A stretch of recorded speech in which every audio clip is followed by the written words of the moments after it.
Oye kokaki koyokisanga soni. Ya Yesu kamata olokola. Olingaka ngai liboso nalinga yo. Oyo lobi okokokisanga. Oyo lobi okosalaka ngo. Ya Yesu nanga ya. Ah Yesu nanga ya. Yesu nanga ya. Otema na kezoluwe. Otema nanga ya. Nakokita Yesu nanga. Nakokita Yesu nanga. Oh ya ya. Oyo tozaliza. Ogatolo fidèle. Fidèle mokoli. Bakisa lisusu mwa molelo.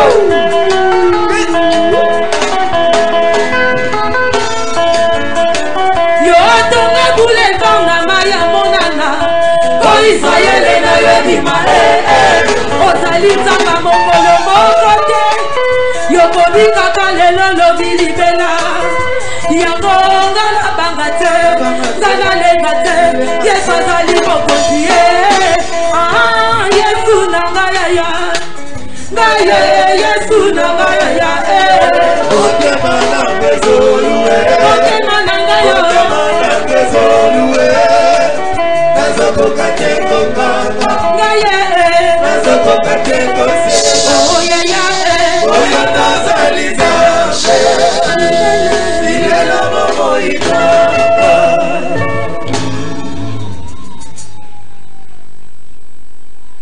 Amen. Oyebi, hier samedi, nalali retard, koto, lena on se rappelle et prier les ans à ton côté, ne serait moi bien.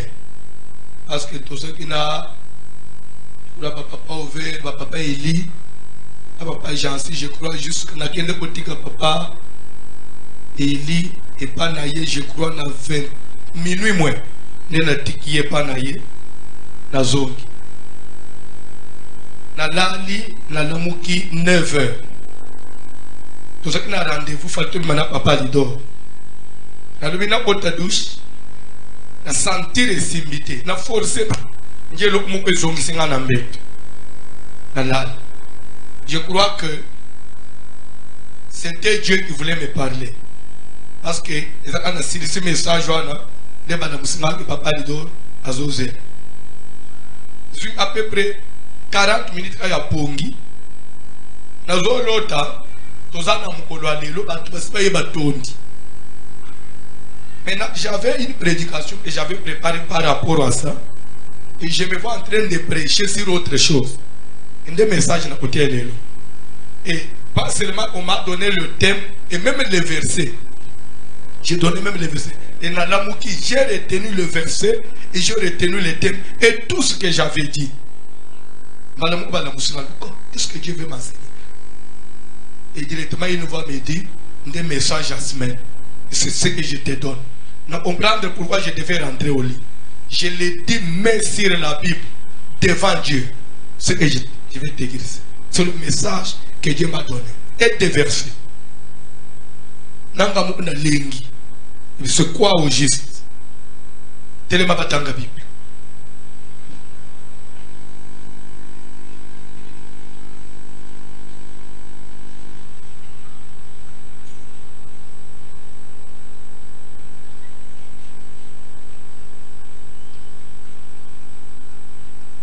Deuxième chronique chapitre 15.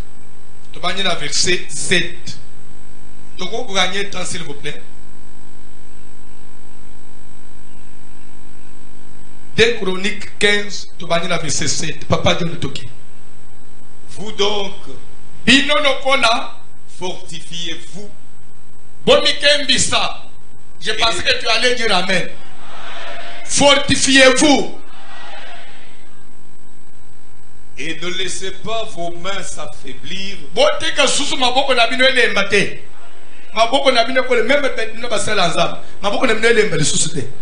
Fortifiez-vous. Car il y aura un salaire pour vos œuvres.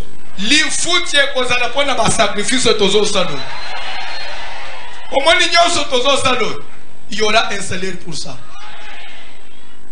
Banzala, pas prière, nous autres, comme ça la passe, fortifiez-vous. Il y aura un salaire pour ça. Ok, papa. Après avoir entendu ces paroles et la prophétie d'Obed le prophète,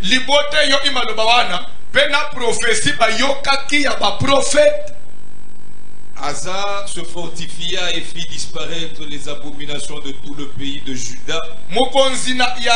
Mboka Asa malamuozi courage apesi ordre babebisa bapanza bikeko banzambe nyonso na bikeko wezalaki na Juda wezalaki na Samarie toke papa na Benjamin. Asa se fortifia et fit disparaître les abominations de tout le pays de Juda et de Benjamin et des villes qu'il avait prises dans la montagne d'Ephraïm. Et il restaura l'autel de l'Éternel qui était devant le portique de l'Éternel.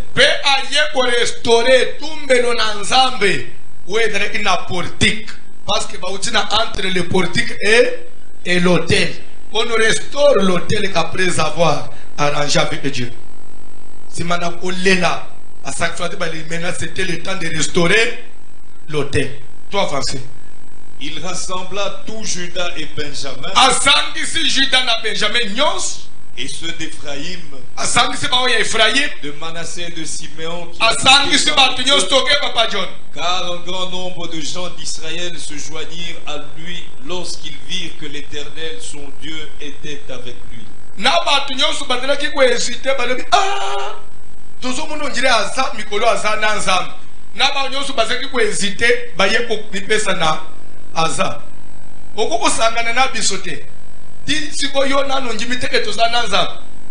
Tu ne peux pas te joindre à nous. Un grand nombre de peuples va se joindre à Yeponani.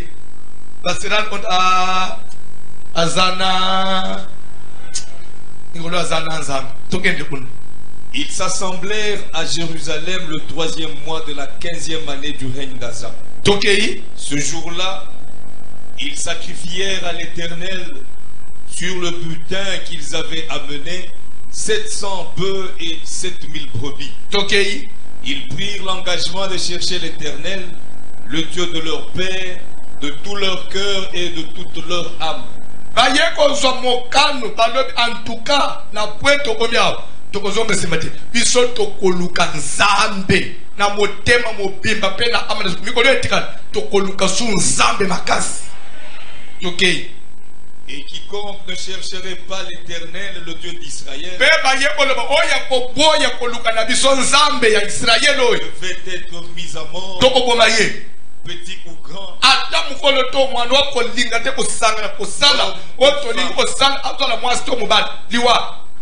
ils jurèrent fidélité à l'Éternel à voix haute, avec des cris de joie. Toi aussi tu es prêt à jurer fidélité. Tu es prêt à chercher Dieu de tout ton cœur.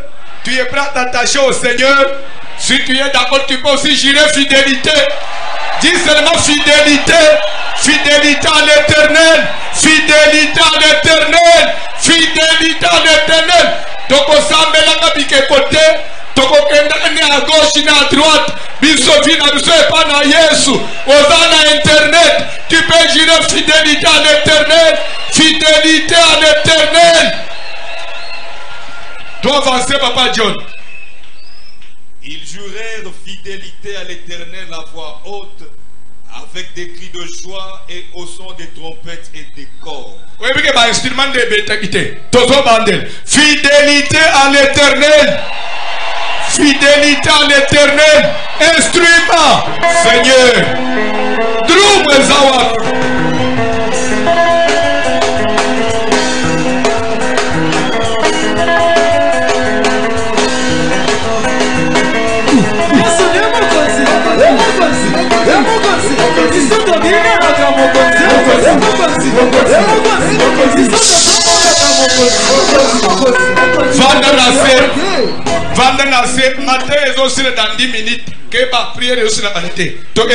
Tout Juda se réjouit de ce serment libota nyonso na nzambe esepeli na serment wana. Quel serment? Parce que j'irai fidélité à l'éternel. Bat nyonso ba sepeli. Tokei. Tout Judas se réjouit de ce serment. Oui. Car ils avaient juré de tout leur cœur. Ils avaient cherché l'éternel de plein gré. Balukaki nzambe na motema mobimba. Et ils l'avaient trouvé. Pensa bazmona kiye. Balukaki nzambe pe bazuwa kiye. Tozwi nzambe. Omone na service bachiko sana. To trouver nzambe. Tozana ye. Aza elongo na biso. En tout cas, ma ouvrier, to luki nzambe na motema mobimba to trouver ye. Pe tozo mona bilembo ya présence na ye. Parce que nous l'avons cherché de plein gré et de tout notre cœur. Toi avancer, papa. Et l'Éternel leur donna du repos de tous côtés. L'heure va trouver nzambe, nzambe pe na turu na ya pesi bango repos. Stop. Stoppez one. Hébreux chapitre 4, dans le premier verset. Rapidement. Stoppez one. Ok, nous t'en. Craignons donc, Tomanga, tandis que la promesse d'entrer dans son repos subsiste encore.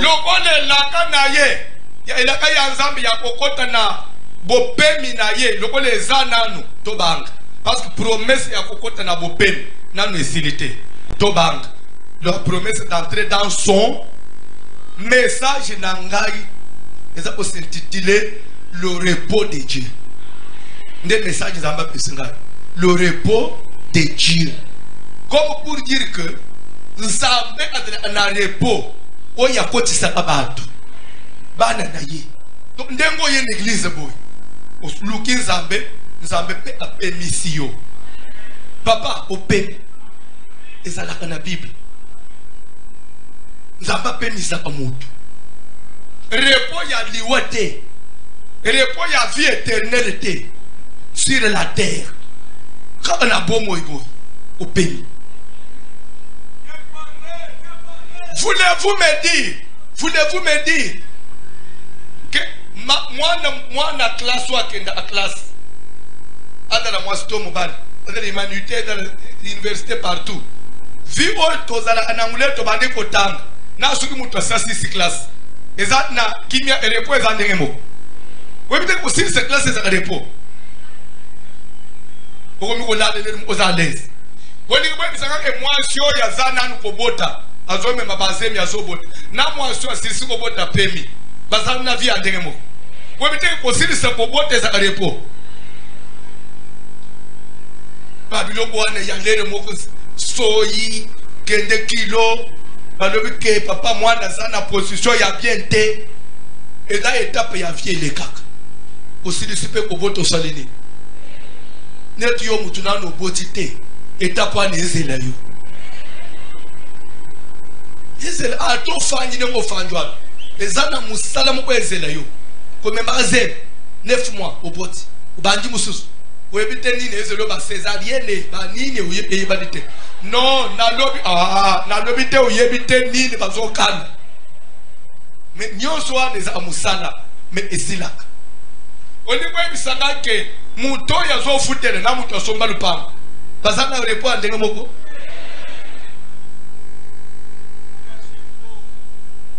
pour dire que na vie repos adobana no repos ezalaka.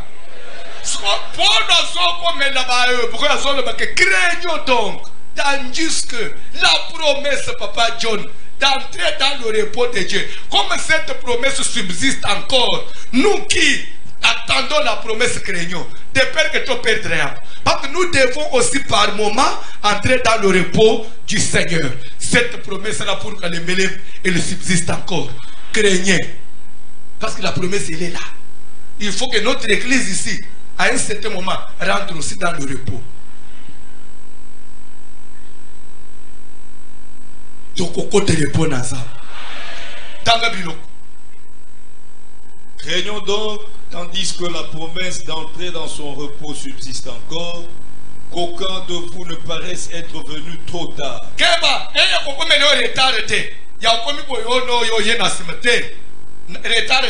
Jusqu'à la Bible, to komi na retard te promesse soit déjà pour na ba mususu eseleki basi baleki dans ya repos bazolta langa na TVA basi baleki sitana bangu ya kokota dans le repos du Seigneur. Mais chez nous Dieu dit que ça la promesse elle est encore là. Nazoyebisayo, mais sur la Bible devant Dieu, Dieu m'a donné ce message que vous, il y a encore le repos. Nan go perdre la boutique. Tanga biloko. Car cette bonne nouvelle nous a été annoncée bien qu'à cette bonne nouvelle ya sangmalam. Oui, pesebelibis. Et tayama epena batumusus. Évangile nazote, papa se musube bateya kam. Pa mama musube bayoka kam. Pa se musube bayoka kam sangmalamu. Pa papa musube bayoka kam. Pa serviteur de Dieu musube nesiko bayoka kam papa. Tanga biloko. Mais la parole qui leur fut annoncée ne mais on a tayaki bao bataki afa bino plason. Et pas na bango et tikalaka une lettre morte. Et ça là que le côté. Mais ce qui est pas nous essayer loko. Au continue à répondre en zam. Ngabu tu naseli ko pona pona. Ba yoka ki me. Et ça bango le côté. Tika ni lo ba o essayer loko na motema na yo. Tanga bidoko papa John. Mais la parole qui leur fut annoncée ne leur servit de rien parce qu'elle ne trouva pas de la foi chez ceux qui l'entendirent. Et pas n'a rien trouvé la foi. Mon différence. Mon sous yoki. Et boti kondimate. Yanzambeni. Mais donc on a ya et pas no boti kondima. Ce que promesse ya okota na repos. Osokota na repos naza. Donc papa John, naza na tamikite. Kata. Papa tanga na ndako. Verset Yasuka, Matthieu Lingesil, 1 Chronique 22. Verset Yasuka.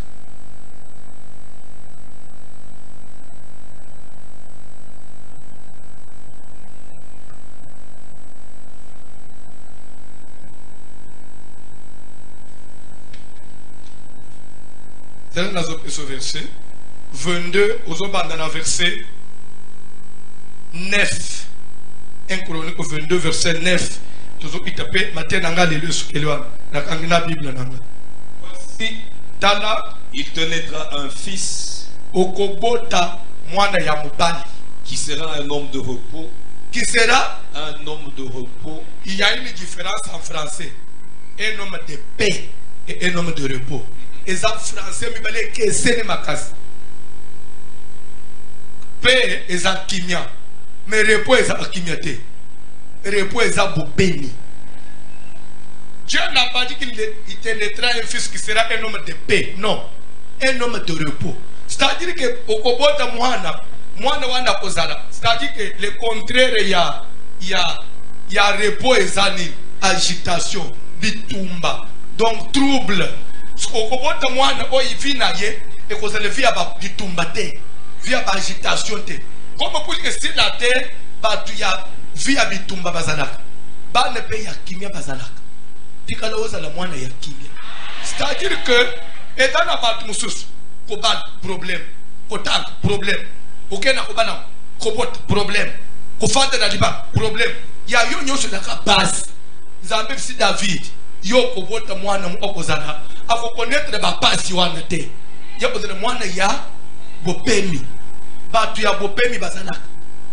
Ya yo fi, ya repoto ya problème. Te zala sincère. Ya bisanga izala sincère na zana bonne nouvelle personne yo. Te pour ko mais un peu osala constat.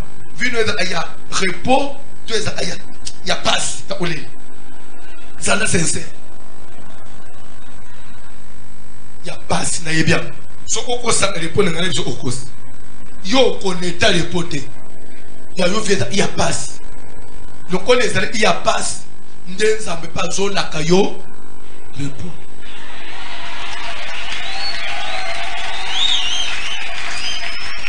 Oyami na zo tanga na Nouveau Testament na Hébreu chapitre 3 na likolo bazo babo. Soki repos ya Nzambe ezalaka te. que vous n'êtes pas encore entré dans mon repos. Quand Dieu dit que vous n'êtes pas encore entré, c'est que le repos de Dieu existe. Alors, le fait d'être enfant de Dieu ne voudrait pas dire que tout enfant de Dieu vit déjà le repos de Dieu. Non. Parce que Dieu dit à son peuple, qui était son peuple, mais il leur dit, c'est vrai, vous êtes mon peuple, mais vous n'êtes pas encore entré dans mon repos. Tu peux être serviteur de Dieu, enfant de Dieu, mais tu n'es pas encore entré dans le repos de ton Dieu.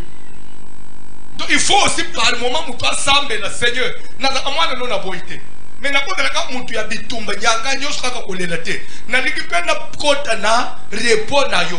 David suki botangi chapitre na ibande, David a rassemblé biloko nyos pour le kotonga ndako na nzambe, asa même prêt à lancer ba travaux nzambe bise yo kotonga te po ya yo vie ezali ya repote yo bunjo nyo kwa mi osopi makila onyo kwa mi trop.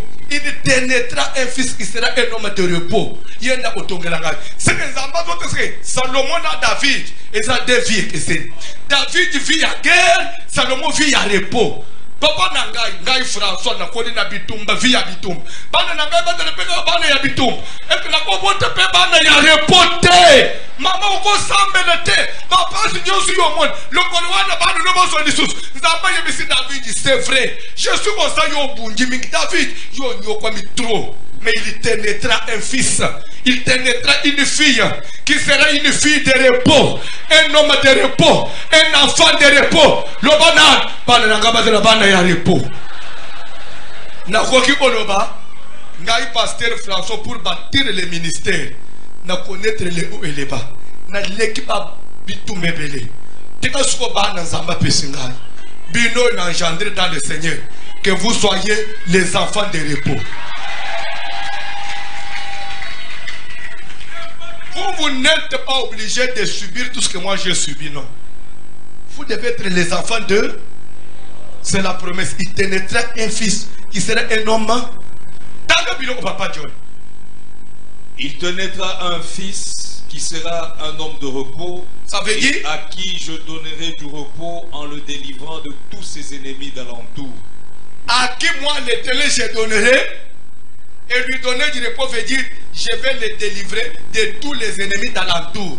Ma voisin na ye nyos banguna na ye na osala ke bakoka yete na ko délivrer na bando ya famille ye na ko délivrer na bando ya famille na ko délivrer na kindo ka batata mwasi na bakindo ka ba oncle paternel kindo nyos ba coutume ya ba famille ye na ko délivrer ye na ko sécuriser ye na ko encadrer ye po ya na kimia makambule kende na kimia bando ki ba monela ka yete ba flèche joie kayete ngai nzambe na kuchena maboko na kubatela yeboy po ya yevi e bando kuzala prospère kaka nzambe est capable de faire biloko tika semaine to bandi que Dieu te délivre de tous les ennemis d'alentour et qu'il t'accorde donc to bandi semaine ya kosambe la nzambe. Seigneur, je suis ton serviteur, je suis ton fils, je suis ton enfant, fais-moi aussi rentrer dans ton... Parce que ce repos-là, ça existe. Ce qui est dans la tête, vous n'êtes pas encore rentré. C'est un enfant de Dieu. Mais il y a un peu de quotité. Il y a un peu de quotité. Il y a un peu de au service à ma baie. Il y a papa qui est na mesa na zandu ti 18h. Ils sont tous au côté de la repos. Il y a des gens qui sont na repos. Les bandes sont na repos. Voyage mutochaka mutu na repos. Repos e utaka na nzambe. E soki nzamba pesi o repos, mutu ya mukila ko botolo ya gote. Soki repos e uti na nzambe. Nzamba zo ebisa David mwana wana bitumba yako bunda te. Ngai nzambe na ko délivrer ye. Donc mutu za délivrer mais na botamité. Nzamba le kidje na ko délivrer mais na botamité. Au moment de délivrance na ka tozolu kawana. Salomo bandakiye ya kuna no botamité. Que lui je vais le délivrer. Yanga inayo délivrance, repos. Toluki yango nanzela oluka délivrance. Pour tout ce repos. Mais il y a Salomon, dans nos potamités, mais ça sera un enfant de. Parce que quand ils amènent au assurer délivrance en aïe. Papa, je ne comprends pas la Bible, papa. Car Salomon sera son nom. Yoka. même combo ya Salomon et aussi nanan combo ne zambe muto pesa abi combo na ye okopeka mwana wana Salomon. Salomon ça veut dire homme de repos. Mutoyo vine ya bitumbate abunyisa makate muto abunyisa makate papa oh na musana ba ko selinga makambo pa chef te yebilo wana epa nzamba lungula tiamo o bilo commande na sala ke ekutani na confinement te commande Salomo yanga na ta makambo ya bien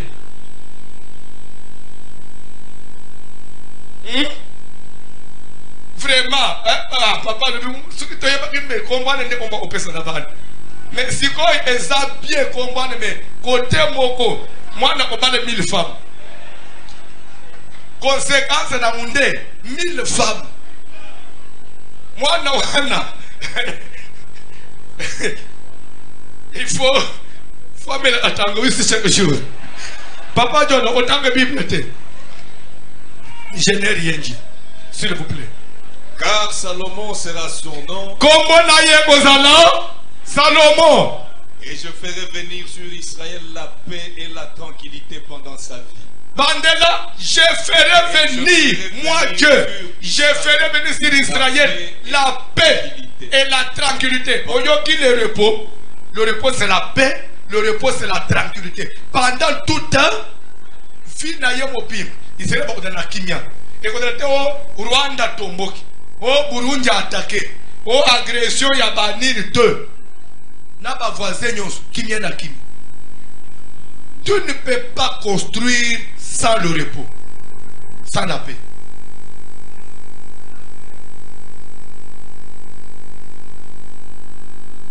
Vous êtes d'accord? Au moins, il y a Marie de nuit à Jésus. Ils ont repoté. Ils ont repoté. Puis nous allons sur les silités maman.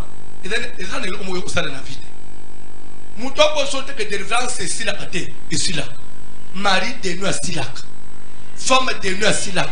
Ce qu'il y a eu à silité, nous continuons à repoter. Semaine et Rangoui.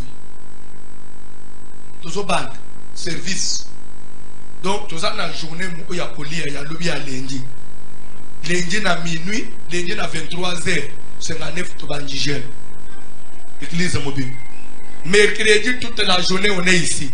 De 10h à 19h. Vendredi 10h à 19h. Mais tous les jours on a l'état de jeûne. On est ici on prie. Seigneur, na sengi na numbongote. Na sengi libadate. Repos. Ce qui n'a pas de repos. Na ozolibada ya repos. Na ozombongo ya repos. Na osana voyage ya repos. Je veux le repos du Seigneur. Repos yo bande ko le banabatri na bokota na repos na ngai wana te. Kali na bota na repos na yo. Le repos de qui? De Dieu. Le repos de Dieu existe. Le banam to zape mi na yo. Repos na Nzambe zalaka.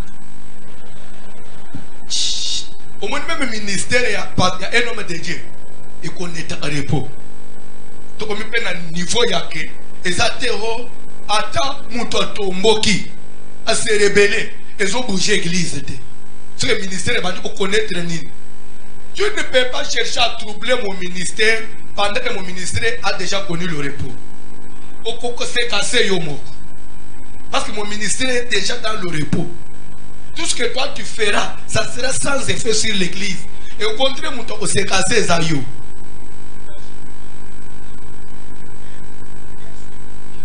Papa John est un bureau pour la souka. Ce sera lui qui bâtira une maison. François.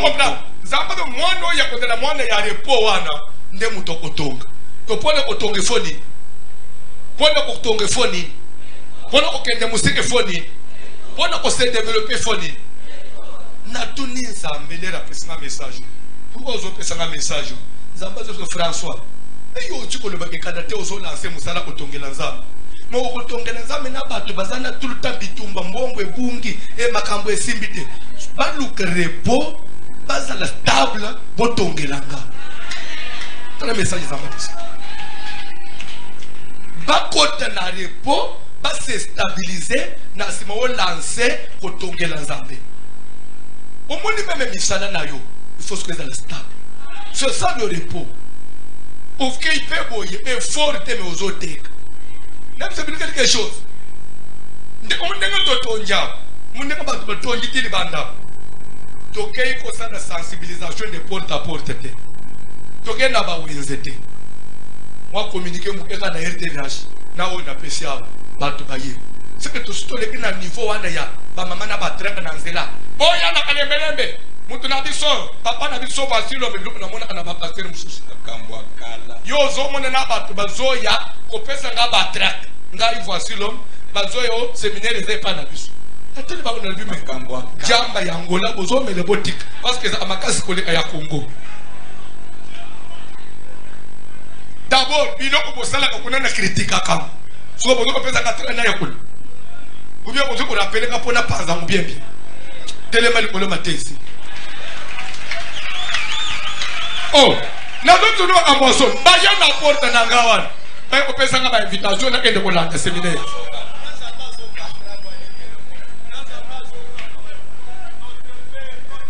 Là, vous avez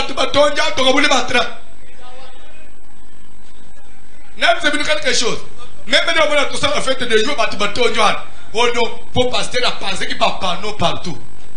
Ça même pas noté. Et dans la bateau, ça va panneau, et ça, ministère de ces communes à niveau, repos de Dieu et ses bâtis. Nous, on a tout ça fandi, à saler effort mouké, à Fimbon, à saler effort mouké à Tek. Yongang, au sommet dans ce fois, ou à enregistrer au Tchébapil. Somba yaka somba magasin yango somba ba tu peux ba okotete ya $10 na $3 ya $10 na $3 wana last fois ezolo e ba dit on te tipi les sili luka repo ndo woni mwana mwasa kati na makiki asali bote nyonso anati mini jibe kola mibali bazo tatani kabo balekana luka repo telemani kolo bayambi kantique une semaine de repos.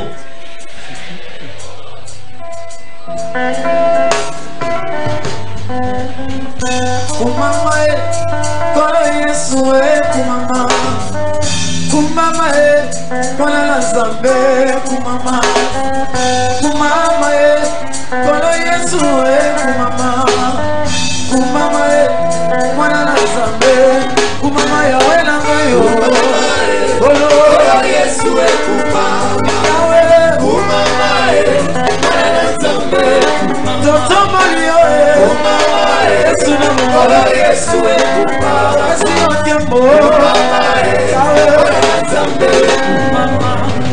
Bolima motema kumama Yesu na mai na yebelo nanu kumama Sauti na yo musika watoko bia kumama Bolima mati na yebelo nanu kumama Yesu na mai Yawe Yesu kumama Yebelo bomo kumama Ola Nazambe Ola totobolio kumama Ola Yesu kumama Yebelo bomo kumama Oh kumama Ola Yesu kumama Ola Nazambe Ola Yesu kumama Ola Nazambe Yebelo maye Ola Nazambe Abina mayo Abina maye Abina maye Solisana maye Solisana maye Samela mayo Samela maye Samela mayo Samela maye Elika yasuka Elika yasuka Elika yasuka Elika yasuka Samela maye Samela maye Samela maye Samela maye Apina mayo Apina maye Apina mayo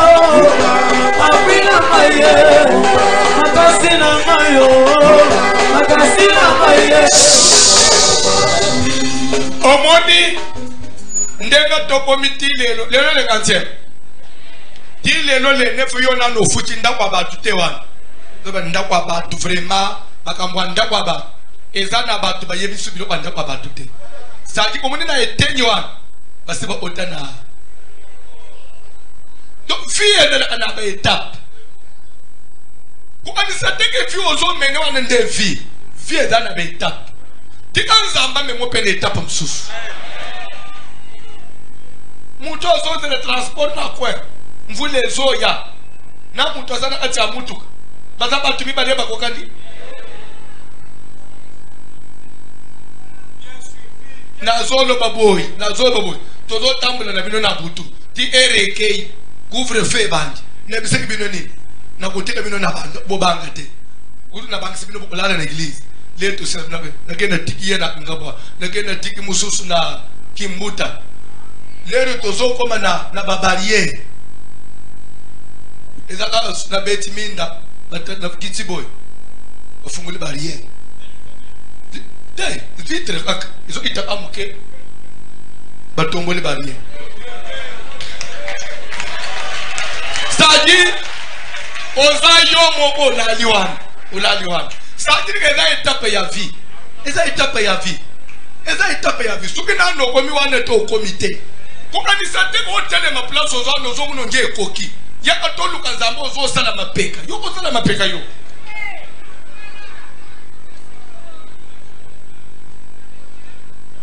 semeno eza semeno olela nzambe na lingi pe repos na vie na connaître pe repos vie na ngai pe connaître repos ti wapi kana tele ka mutu olela makamu nyosu kaka mécanique yanga nyosu fuka ka ba jeune te repos ezala ka mama même fi omona ko mwana mwasa connaître pe repos ya ufanyi mutu soko moko latisa yo azosuma mafuta azosala nyoso ufanyi bomoni bazo na sachet 5 pièces abilamba ozo tuna ya nani ba répondre bozana a combien pour tuna ya nani mbala moko benji oche na se okolo ba mene eza na taya yo lilobo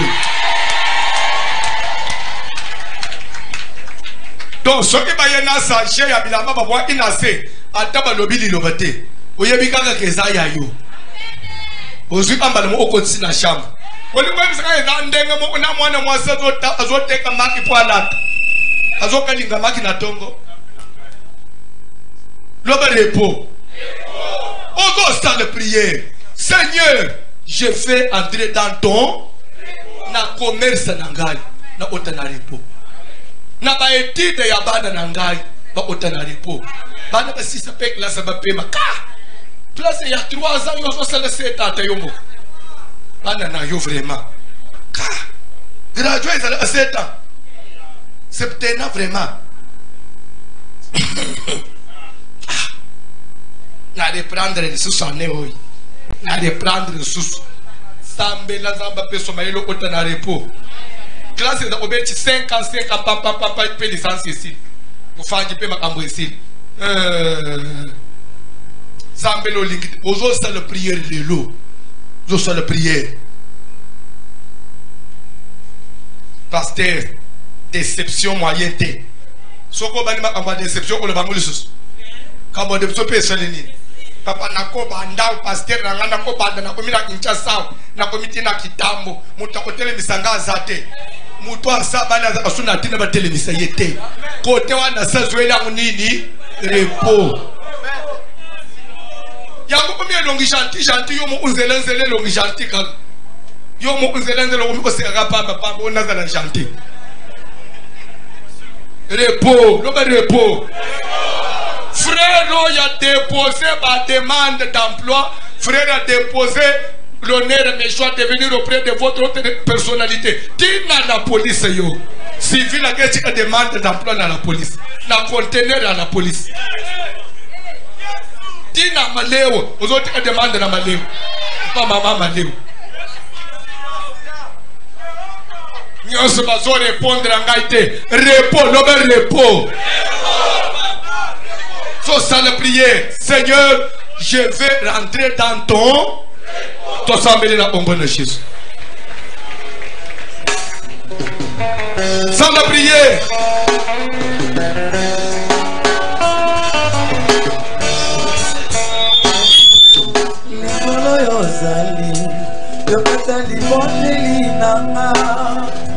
Ça la prier.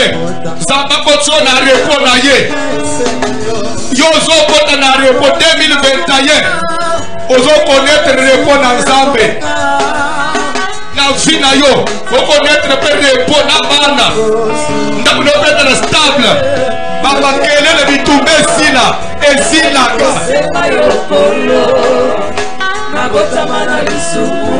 Sans le prier, le repos. Seigneur, je veux le repos, ton repos. Finalement, quand on a repos, na sengi repos, anéoi, repos ensemble. Ngaina quand on a repos. Obota nangai, repos, bana nangai, repos. Makabuya bana, tout le temps bana na hôpital. Et si là, na connaître repos.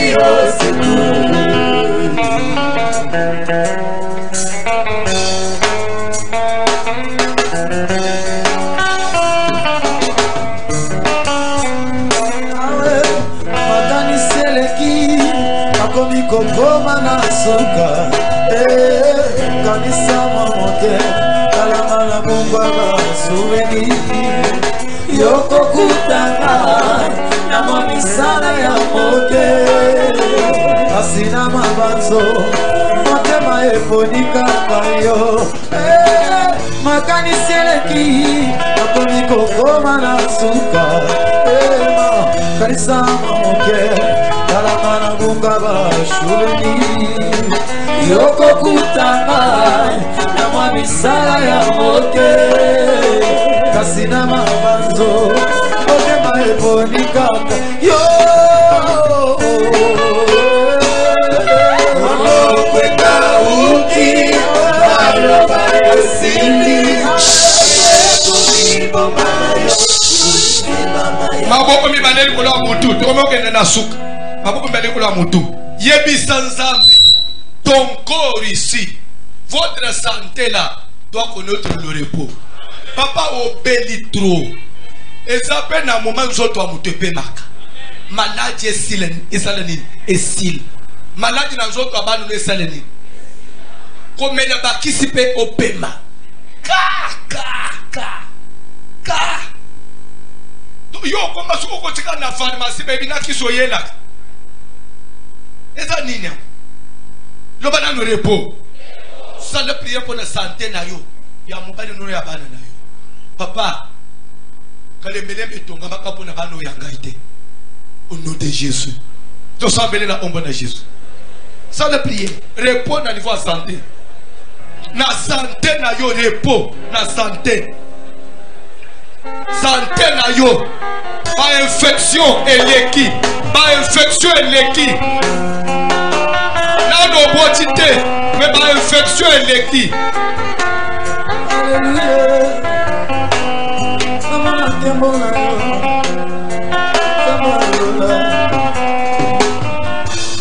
Anabataki na silo koluka elongi na yo kosa motema opesa esamale moso abandaki kotanga makila asimaki elamba na yo ya Yesu azwaki delobiko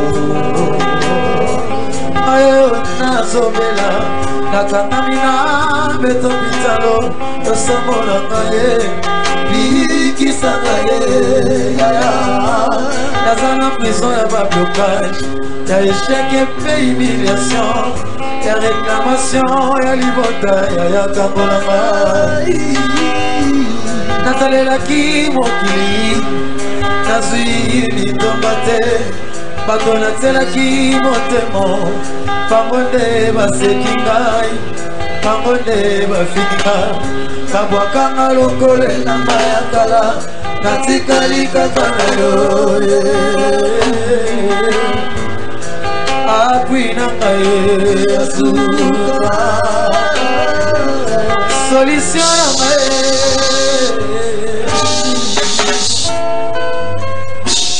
mama moko azouta kopesa vision alobi pasteur amoni mapata ba nuage etemi kolo église amoni pasteur akomi ko déclarer abile pasteur ozosala ba déclaration ba nuage wana ezolunga ezokota na ba vie ya bato ozo déclarer ezokota na ba vie ya bato ezokota na ba vie ya bato. Nuage c'est l'image de la grâce.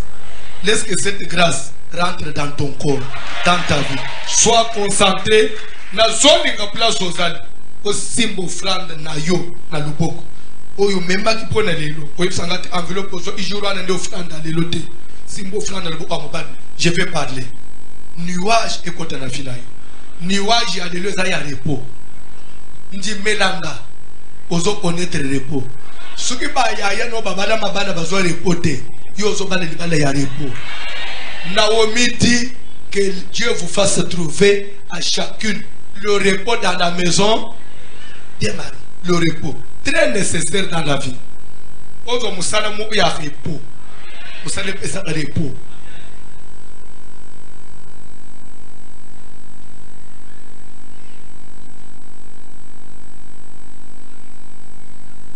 Ça le concentre.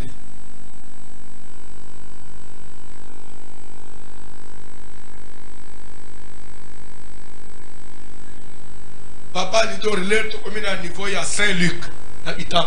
To kutani nani cortège mo pezoya. Na mulika ba mura ba type ba na tunu Félix na cortège mo usebo. Le tout na buté première dame. Na dit Nzambe. So entre nous. Bulungu kama telibala wana o comparer na libala ya mama na kombozo ke mangaya. O exemple balem libala ya ndenge moko. Il y a mariage et dans la bonne amour. Bisogno tout le monde là. Bisogno so pembe. Bazole natala bo namuni yazo namuna fandi na mutu bezole na bi elengi ya vie. Musupa kobotama okoli obali okufi okonetre ata guya repote. Yo okomona tanda nandenga na yo pe. Je n'ai pas dit que toutes les femmes seront des premières dames, mais nandenga na yo atana portion ya yo pe okotana. C'est pas quelque chose, c'est pas quelque chose. Quand le misu quand on a prié si haut,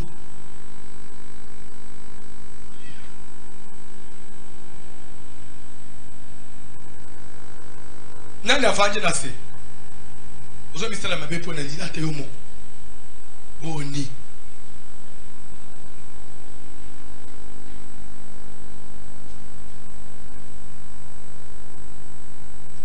Bible ezo lobete au côté le malikolo ya montagne pe oko prononcer bénédiction. Pe okomatana montagne musus oko prononcer malédiction. Et toutes ces deux montagnes ne sont pas au-delà du Jourdain. Ce soir, je ne suis pas à la montagne pour parler de la malédiction. Non. Ce soir, je suis sur la montagne de bénédiction. Pour parler bénédiction. Pour parler repos. Au nom de Jésus. Je bénis ce peuple en ton nom. Je déclare que chacun rentre dans le repos de sa vie, dans le repos de Dieu, dans un domaine ou un autre, au nom de Jésus. Qu'il connaisse le repos au niveau de la santé, sa santé à lui, la santé de sa famille. Je le déclare au nom de Jésus. Rentrez dans le repos au nom de Jésus. Avec celle de ta famille, que votre santé soit stable, une santé de fer, une bonne santé, que la maladie sorte de ton corps, que la maladie sorte du corps de ta femme, de ton mari, de tes enfants, de tes parents, selon qu'il est écrit. Crois au Seigneur, tu seras sauvé, toi et ta famille. Je déclare maintenant, je proclame une bonne santé au nom de Jésus. Que tout ce qui est encore stable, matériellement, financièrement, au nom de Jésus-Christ, et moi François, je suis en train de servir nuit et jour. Que ce Dieu-là, que moi je proclame à Kinshasa, au Congo, en Afrique et dans le monde entier, que ce Dieu-là te fasse rentrer dans son repos, sur le plan matériel, sur le plan physique, sur le plan financier, sur le plan matériel, sur le plan social, que tu rentres dans le repos de Dieu financièrement. Simbambongo, Zobozui, Tonga Bandak, Somba Mapang, Tonga Maflat, Bagra Hôtel à 5 étoiles, centres commerciaux, au nom de Jésus, Botonga Baizine, société, pour engager Batou, Zamba besoin de travailleurs fidèles, mais qui viennent pour l'avancement de la société. Bateau un esprit de travail. Au nom de Jésus, au nom de Jésus, rentre dans le repos. Que Dieu éloigne de toi. Bateau na musalo pona ko yiba yo, pona ko dépouiller yo. Azoya yo kanisina zwi muto wa musala. Nzoka ndi azolo ka benda ya yo pour créer ya entreprise. Zamba kutana na batwana afina bangu a écraser bangu atinde bangu musika na yo au nom de Jésus-Christ. Que la siabana na yo zamba pesa bangu mayeli, que la sana yo moko zamba peso mayeli, otanga osilis ozo repos ozo pe musala oyezana niveau ya diplôme ya classe otanga kota na repos na zamba.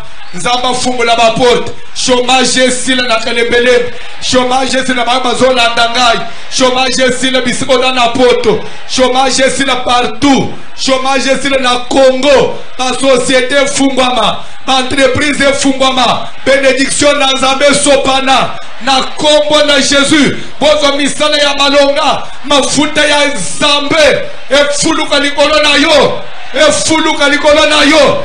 Même Moussala na yo mokwe matekola. Au nom de Jésus. Église na biso kota na repos. Nzamba pesa bandimi béni, bandimi stable. Nzamba pambola bino, a stabiliser bino. Toko mana niveau pe ya kotongela Nzamba.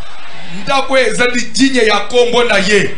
Ya tovandi mvule beta likolo yinda tovandi na kacha temple toza na repos tozo bangele lokote Nzamba fulu kisabino Nzamba fula bino misala na bino mata capitale na bino mata wosimba bambongo epele totongela Nzambe ndaku ya lokumu ndaku ya valer Nzamba fula bino bozwa memo ya zalaki kozwa ta zwa oya zalaki nango te akoma nango oya tikala kozwa ta zwa oya salaka ta sala même famille laquelle mabe na kombo na Jésus na ôter malédiction na remplacer bénédiction que la bénédiction rentre dans ta vie.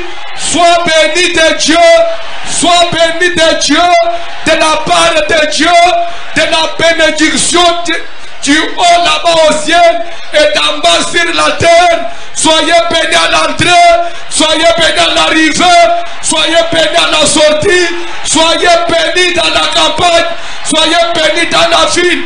Que la bénédiction de Dieu soit votre partage, la bénédiction spirituelle, la bénédiction morale, physique, matérielle. Que l'église soit bénie spirituellement avec des dons spirituels, avec toutes les grâces possibles au nom de Jésus. Et matériellement, financièrement, Zamba pese biso bato à niveau nyos. Ba autorité basala na kalembelem. Ba konzi ba bima aw. Na kombo na Jésus. Na kombo na Jésus. Dieu m'avait promis que dans ton ministère, les autorités sortiront de tes entrailles. Na bota ba konzi. Na bota ba konzi minene. Na bota ba konzi ambok. Ba bima na ministère na ngai. Bo bima. Bozo ba fonction minene. Bozo ba fonction minene. Bo kipe ba poste minene. Bo kota na repos. Devant Dieu, le ciel et la terre, devant les anges, le monde visible et invisible, en ces jours, nous avons déclaré une semaine, Yakokota na repos, et Bandina Seka Kalebelem, et nous irons avec cette semaine jusqu'à la clôture. Jusqu'au jour où nous allons la clôturer, rentrer dans le repos. Le temps de repos commence. Que commencez à vivre le repos de ce soir. Et que cela vous accompagne partout. Au nom de Jésus. Fanda nase, na lingina chela yo maboko a repos. Lelo nazo imposer maboko a nini. Soka na simbi mutu no wan repos. Est-ce que nakoki kozwa 15 personnes libosoir avec ça? Pelo pena etumbelo banganga nzambe balela bango bazali basali ya nzambe. Et qu'ils disent, Balopa, Éternel, Yahweh, épargne ton peuple. Épargne libotana yo. Ne livre pas ton héritage à l'opprobre, Kokabate bokitani na yo na soni. aux railleries des nations. Na kochola mana koseka mayama bota. Pourquoi dirait-on parmi les peuples, Pona nini mukileya koloba? où est leur Dieu? Zambe na bango azali wapi? L'Éternel est ému de jalousie pour son pays. Yahweh Zambe azalaka na zuwa pona libota na ye. Et il épargne son peuple. Pe abikisa na libota na ye. L'Éternel répond, Zamba yanoli il dit à son peuple, azoloba na libota na ye. voici, Tala je vous enverrai du blé, na kotindele bino masango du mou et de l'huile, fufu pe mafuta et vous en serez rassasiés. pe bokotonda. Et je ne vous livrerai plus à l'opprobre parmi les nations. Na kotika sute boyokisa basoni na kati na bato. J'éloignerai de vous l'ennemi du nord. Munguna na yo ya loboko ya mobali Je le chasserai vers ya une loboko terre ya aride mwasi et déserte. na komema ye musika na yo na kobenga na akende na mboka ekauka. Son avant-garde dans la mer orientale, Ampinga na ye na kobwaka ngo na ebale son arrière-garde dans la mer akozala musika na yo. et son infection se répandra. Akozwa infection oyo munguna na yo akobena corona oyo kozwa tina bapumo oyo aye infection opanza na nzoto na mobile. Sa puanteur s'élèvera dans Akopola les airs akobanda kolumba solo pe solo kopanzana parce qu'il a fait de grandes choses. poete asali makambo minene. Terre, Mabele ne crains pas, kobanga eloko te. sois dans l'allégresse et Mabele réjouis-toi, sepela bande kosepela car l'Éternel fait de grandes choses. poete nzambe azosala makambo minene na vi na yo. Stop, stop, Papa John, stop. Nalingi na informe yo ke tozalaki na prière une semaine de lamentation. Une semaine ya mutu alela yebisa nzambe longola nga na soni na baninga na ngai nakozala mutu asoni te. Je sais comme si ba makelele wana ezali eza musika ba sambela pe. Amen. Nyosu lukumu ezaka ya Yesu Kristo. Bien aimé, tozaki na semaine à prière. Ya to na te ouvrir na Bible ke tanwa na pesa na vie ya mutu ebisa nzambe ke longolanga so. Trop c'est trop. Ala kisa anga misapi. Ngande baloba aka oya za akaboy. Ya za akabo suko yeko sengo pesi mungo muta. Il vient encore, il vient de demander ici. Autiao. Na pesi yeko tu $20 na autiao. Andeni nzala na ba autiao. Patikali ko chola yo na sim. To nzoka nde mwana na nzambe. Pourquoi il s'en papa longolanga sol? ou azakabo ya balakate azakabo abalakate azakabo anewe de l'année ya bolungusu ozamba zolungulusu nde prière tozala inam prière wana tozo silisango lelo soko moni na clôturer na verset wana pona zoteya so après prière na zote verset mususu pona ku inaugurer semaine ya mibale eza ici tolunga na lamentation tokoti na semaine mususu okoyoka kombona comme ça su yoko dala na yo intéressé te okovanda na ndako su yo moni okogene te po okomi ko batela l'estomac ovandi na ndako biso tozo oba koluka nzambe ozo sala prière nzamba lungola yo. Est-ce que vous savez soigner ici? Soigner au foutela. Soigner au foutela. Maman le pango finga ayomi kolonyo supposa kaboy. Kako somba kaba katwa ba so somba pe mapango. Ndako ango kwa zo chele muno etanga. Ah, au foutela bo umbo. To sabele na kombo na Jésus.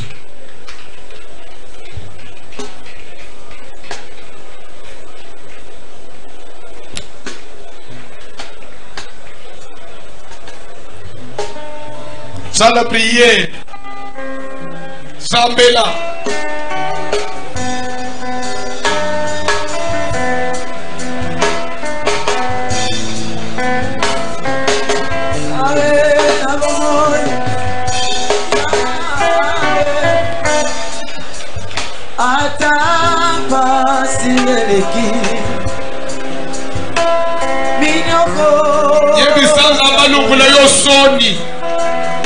Sonia qui est combat, Sonia célibat, Sonia pauvreté, il y a malade, Sonia malade, Sonia ma humiliation, il y a pour la tout moment. Léla.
Ozo simba enveloppe na yo na maboko. Na ebite oche combien na kati eza secret ono na Nzambe. Soki Nzamba lo baki muto ko merekete. So okoma gite simba aka enveloppe même après prière. Comment soit tu peux envoyer ça même par SMS à travers WhatsApp na biso komi. L'essentiel est koma kaka. Simba enveloppe. Ozana enveloppe te simbo franda moko. Simba una lubu ambali tombole likolo. Yebisa Nzambe, je considère par la foi que lelo ezali mukolo ozolungula ngai na soni. Ozolungula ngai na ochola mana osikema ya bato. Moi je considère par la foi que lelo ezali suka ya ngai ochola yanga osekama. Donc nazo zo pe identité mususu. Nazo benga mapena kombo mususu. Pour moi je considère que étape moko ya vie eleki. Nazo kota na étape mususu. Tout ça béni la pompe de Jésus. Dans un domaine ou un autre, c'est le temps où Dieu, il est en train de changer la donne. Que Dieu change la donne.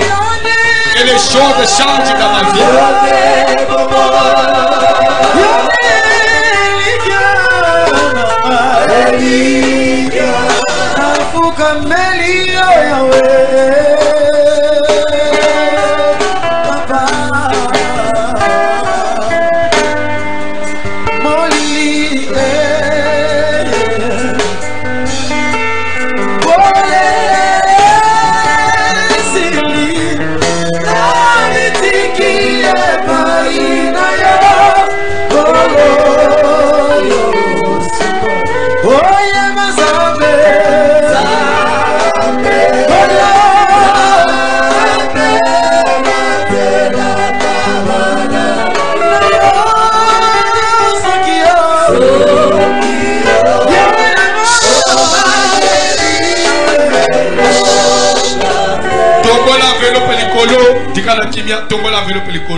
Les dieux de la maison des dieux, Babengio El Bethel, les dieux des esprits des prophètes, les dieux de ses serviteurs. Toi qui as dit, tu es derrière les paroles de tes serviteurs et tu veilles ici les prédictions de tes envoyés. Seigneur, merci pour cette grâce.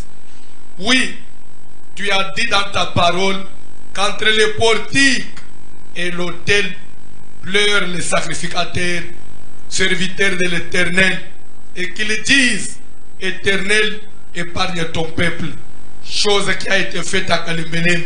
En ça, moi et mes serviteurs, moi et ton peuple, Seigneur, nous avons été dehors, nous avons gêné, nous avons prié, nous avons plaidé, Seigneur, nous avons imploré ta grâce pour que tu puisses épargner ce peuple, que tu ne les livres pas l'opprobre, que tu ne livres pas aux railleries des nations, de peur qu'on vienne dire où est leur Dieu. Et pourtant nous avons un Dieu puissant. C'est lui que quand nous l'invoquons, il écoute. C'est lui que quand nous l'invoquons, il crie, il agit. Le Dieu tout-puissant, le redoutable, le grand Dieu. Alléluia. Notre Dieu n'est pas comparé au Dieu des nations. Tu es Jésus, toi qui as vaincu la mort, toi qui as un trône élevé au-dessus de toute gloire. Merci Seigneur. Aujourd'hui je crois que ce peuple est épargné de l'opprobre.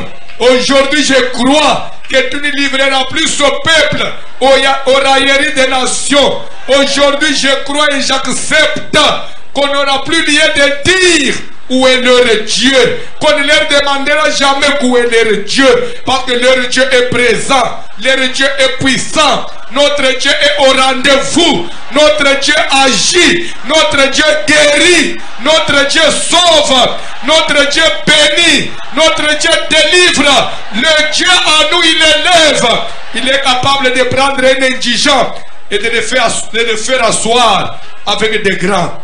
Merci Seigneur pour le miracle. Merci pour des grandes choses que tu as accomplies au milieu de ce peuple.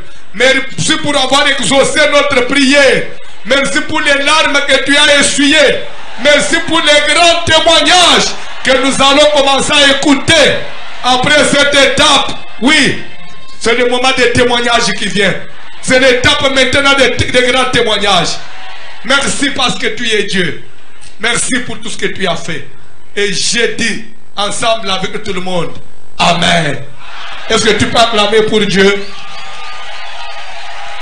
Aux oiseaux qui s'enveloppent en aïe, la panier.